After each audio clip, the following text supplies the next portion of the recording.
Mamata kayo! Kuhang cellphone video na ito sa Domingo B. Flores District Hospital sa Pampanga. Maririnig mo talaga yung panic ng medical staff dahil pinasok na yung loob ng ospital ng tubig. Nag-iisang public hospital pa naman daw sila sa ika-4 na distrito ng Pampanga at kada araw mahigit 100 pasyente ang kanilang tinitignan o ginagamot.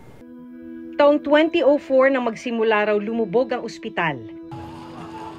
Nagsimula sa labas hanggang sa tuluyan ng pinasok ang loob ng pasilidad. Para mabawasan ng tubig, gumagamit na sila ng water pump. Itong naka-flash dito sa phone is ito yung sa natin sa pinaka facade ng hospital natin. No? Meron kasi kaming mga submerged na water pumps doon para mas mabawasan yung impact ng flooding sa loob ng hospital. Pero pati yung mga yon during mid-July, hindi nakayanan yung level ng tubig na pumasok sa hospital namin.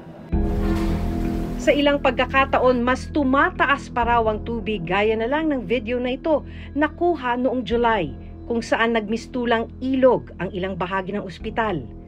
Nilagyan na nila ng mga sandbag ang entrada ng ospital para mapigilan sana ang pagpasok ng tubig, pero inabot pa rin daw sila ng baha.